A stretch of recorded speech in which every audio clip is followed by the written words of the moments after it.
Bienvenidos. Hoy hablaremos sobre los contratos y la pacta en la antigua Roma. Nosotros somos el grupo 6 que está conformado por Sergio Leal, Dana Hurtado, Daniela Barreto, Michael Donato, Camila Lozada y Camilo Cristancho.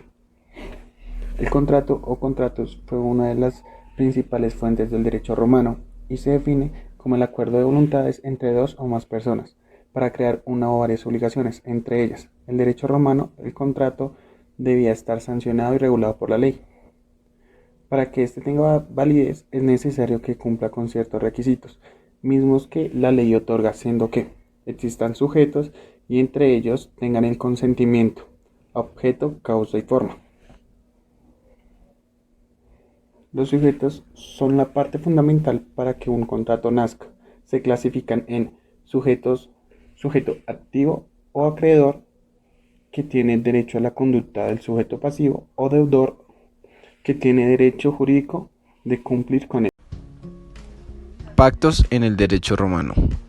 Pactum deriva de pacer, que significa compromiso o arreglo, y esto significa que no contaba con ninguna formalidad y esto lo diferenciaba de los contratos. Al principio no tenían ninguna acción con la cual reclamar su cumplimiento y se les llamaba pactos desnudos. Después salió la necesidad de garantizar el cumplimiento de los pactos, así que crearon unas acciones o unos pactos que se les garantizaba su protección con acciones. Estos se dividieron en tres categorías. Primero, el pacto adiecta o pacto añadido al contrato. Era un pacto que se añadía a un contrato solemne y tenía la misma garantía que el contrato y se garantizaba por la misma acción. El segundo era el pacto praetoria o pactos pretores, que eran dictados por los pretores las acciones. Los pactos eran dictados por los pretores y eran protegidos por ellos mismos por acciones. Y los terceros fueron los pactos legítimos o fuentes de obligación, que eran aquellos que eran reconocidos, tales como el compromisum o también el pacto de donación. Estos contaban particularmente con una eficacia procesal por parte de las constituciones de los emperadores. Por esto se les llamó legítimos y con eficacia procesal. Clasificación de los contratos. Existen diversas clasificaciones para los contratos hoy en día, pero en el derecho romano podemos encontrar una muy esencial, la cual nos define el jurista romano del siglo II, Cayo. Este nos dice que existen dos tipos de clasificación, contratos nominados e innominados. Contratos nominados. Estos contratos tienen un nombre específico por parte de la ley y poseen obligaciones particulares.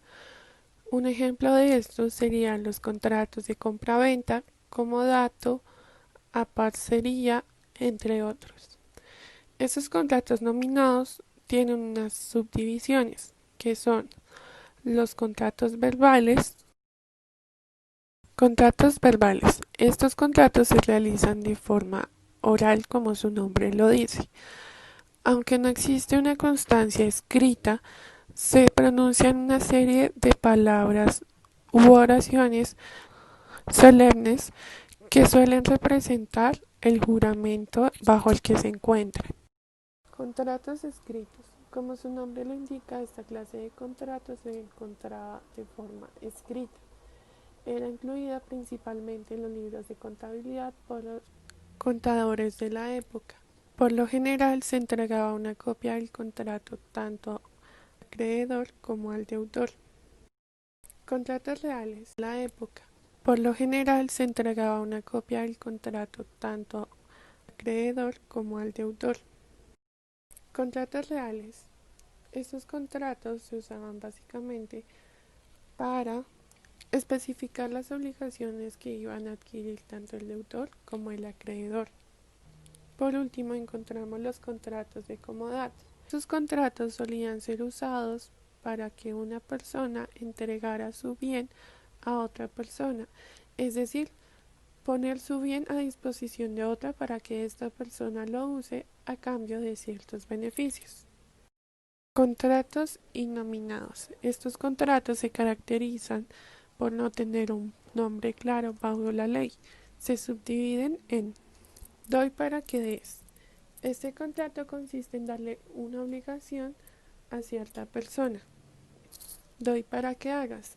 Este, a diferencia del otro, se caracteriza por un sujeto A le da una cosa a un sujeto B con el fin de que este sujeto B a cambio preste un servicio.